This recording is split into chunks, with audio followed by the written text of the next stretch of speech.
প্রায় শতাধিক ক্রিয়া সংগঠন আছে। কাজে আপনাদের তো পিছপা হওয়ার কিছু নাই। আপনারা সবাই মিলে একের পর এক কর্মসূচি দিয়ে যদি যেতে থাকেন, তাহলে অবশ্যই সরকার বিবেচনা করবে। এবং আপনাদের জন্য আরেকটি সহজলভ্য বিষয় হচ্ছে যে সরকারের বিভিন্ন কর্মকর্তারা বিভিন্ন সময় কুলাউড়া পরিদর্শন করবে, আপনারা গিয়ে তাদের কাছে স্মারকলিপি দেবেন। আপনাদেরকে ঢাকা যাওয়ার দরকার নেই, আপনাদেরকে অন্যত্র যাওয়ার দরকার নেই, এখানে বসে বসে কাজটি করতে পারবেন। যদি একটি স্টেডিয়াম আমরা আদায় করতে পারি, স্টেডিয়াম একটি নির্মাণ হয়, সমস্ত খেলাধুলার বিষয়গুলো স্টেডিয়াম কেন্দ্রিক হবে।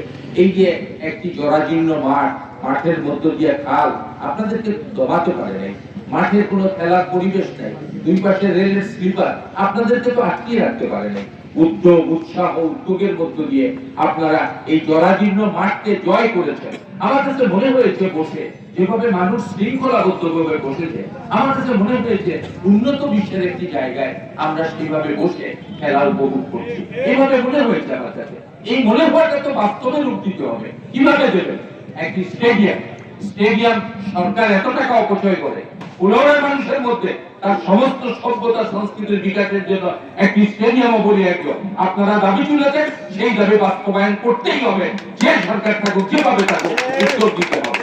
আর সামনে যদি আল্লাহ তাআলার হুকুম হয়, রহমত হয়, আর জনগণের ভালোবাসা হয়, আমি নির্বাচিত হতে পারি, যদি এইরকম সুযোগ হয়, সেক্ষেত্রে আমার অন্যতম প্রধান কাজ হবে, প্রথম দিকের কাজ হবে যেভাবে একটি স্টেডিয়াম আপনারা যতটুকু এগিয়ে নেবেন, ততটুকু আমি পার্লামেন্টে বসে এগিয়ে নেওয়াটাকে বাস্তবায়ন করে আপনাদের স্মৃতিকে স্মরণ রেখে কুলাউড়া স্টেডিয়াম নির্মাণ করব এবং আপনাদের স্টেডিয়াম পাবো। যাই হোক, আমি আর কথা বাড়াচ্ছি না। এখানে এত উদ্যোগ নিয়েছেন, এত সুন্দরভাবে চেষ্টা করেছেন, এত সাবলীল ভাবে চেষ্টা করেছেন, কোনো গার্ড নাই, প্রহরী নাই, স্বেচ্ছাসেবক নাই, পুলিশ ফোর্স নাই, অথচ খুবই নিয়মের মধ্যে আপনারা করেছেন। আপনারা প্রমাণ করেছেন এই সামারবাড়ি ক্রিকেট টুর্নামেন্টের মধ্য দিয়ে অনেক কিছু মানুষ জয় করতে পারে।